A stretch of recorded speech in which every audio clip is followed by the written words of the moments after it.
Kesulitan itu bukan alasan untuk kamu lepas dari Allah, ya. Begitu pula kegembiraan juga bukan alasan untuk melupakan Allah. Justru kegembiraan itu juga peluang luas yang disediakan Allah pada kamu. Kesulitan adalah penyempitan lahan untuk lebih akrab kepada Allah. Kedua-duanya itu adalah altaf. Kedua-duanya itu adalah kasih sayang lembut yang kita seringkali tidak memahaminya.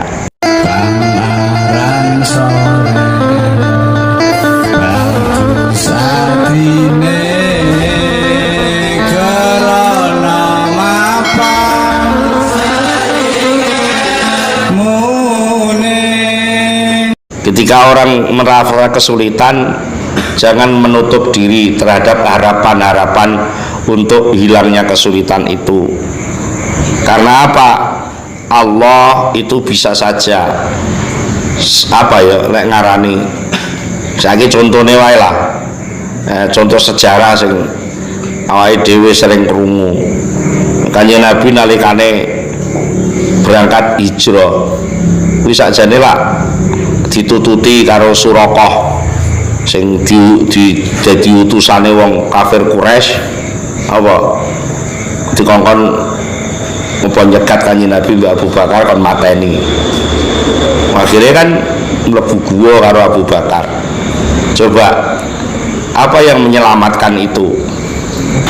Ternyata si nyelametno malah apa? Kemelandingan, ya.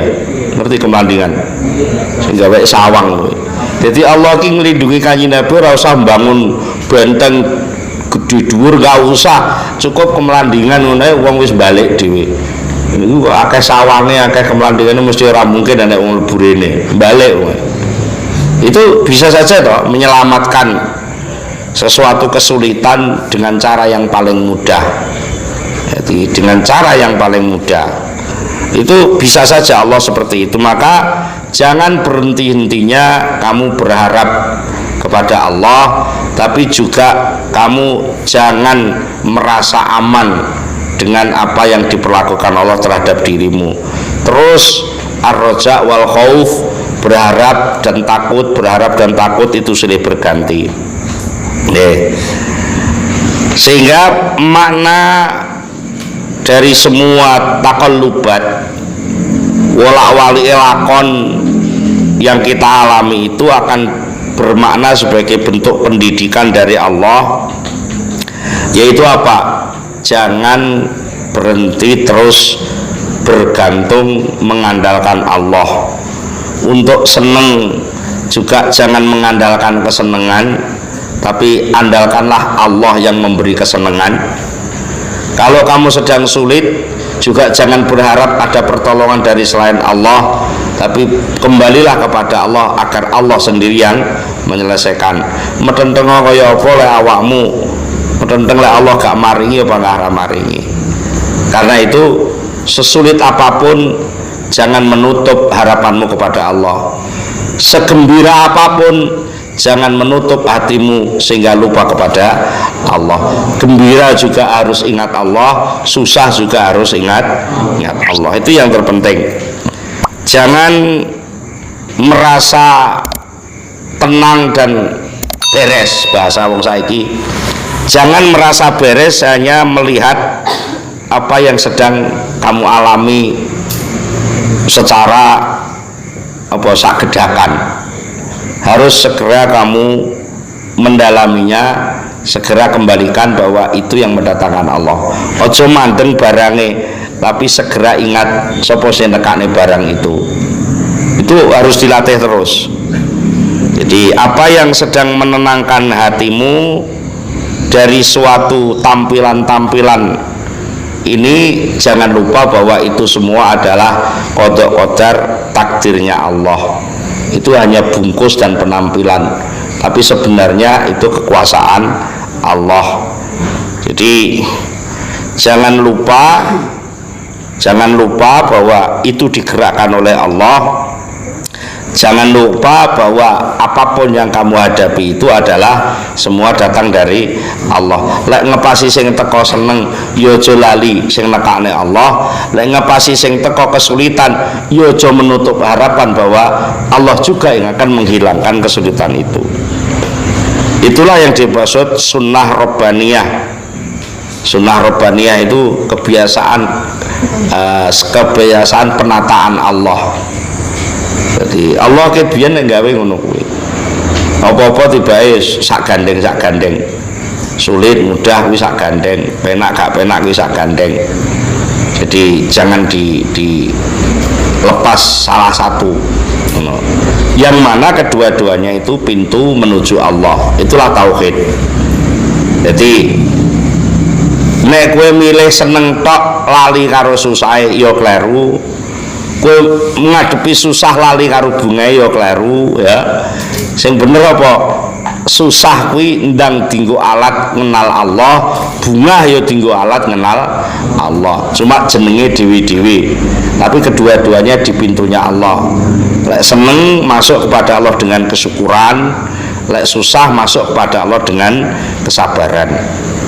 Itu namanya masuk di dalam pendidikan tauhid yang selalu diingatkan oleh Allah Subhanahu wa taala kepada kita, yang dicontohkan oleh Rasulullah kepada kita. Jadi setiap saat Allah itu selalu mengurus kita. Setiap saat Allah selalu mengolah kehidupan kita, diolah-alik. Itu bukan apa-apa, semuanya itu sebagai bentuk penampilan kekuasaan Allah. Kemudahan dan kegembiraan itu adalah bentuk keluasan Allah yang dalam bentuk al-basid, kajembaran. Tapi kalau kamu sedang mengalami kesulitan, itu adalah bentuk istilahnya digenggam mungkin dirangkul karo Gusti Allah, kowe gak iso obah. Itu suatu keakraban. Jadi diperkes kuwi kan gak iso obah ya. Tapi diperkes iku maknane dirangkul. Tapi lek kowe dilepas itu bukan berarti dibenci. Dilepas artinya supaya tahu ada keleluasaan yang bisa kamu nikmati. Jadi lek Gusti Allah lagi ngekei bunga awakmu, kuwi sakjane Allah dawuh ngene, "Lah iki lho, gaweanku sak men akeh iki lho. Gawe nentulan ngono. Nikmatono." Ngono. Kuwi lek ngepasi bunga.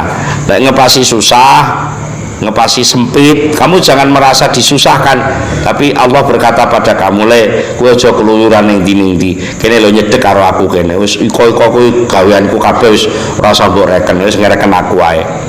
Jadi ketika kamu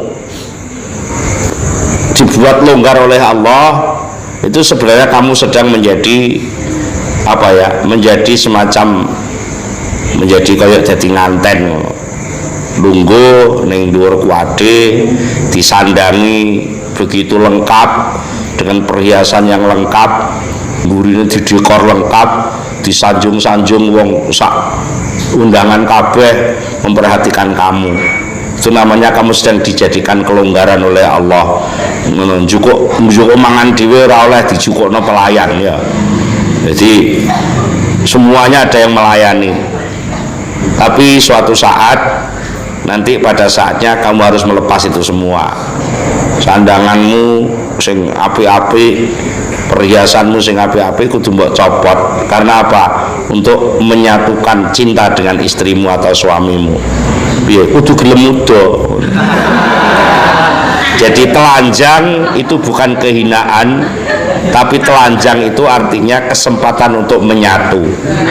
Oh, ngono. Dadi lha upama ngono sewu lho iki upama nek nganten anyar. Ning kuwade disandangi apik, dirias-rias apik terus mlebu kamar malam pertama panggah ngono ora gelem dicoplok.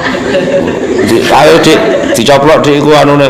Oh, iki nyewa larang-larang ora gelem nyoplok. Ya, ora sida malam pertama ya. Ya ndak sida.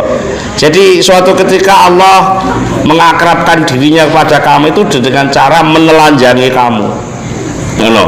Kekayaanmu dilepas oleh Allah, harga dirimu dilepas oleh Allah, sehingga sak dunia itu ora nek sing ngreken kecuali Allah saja.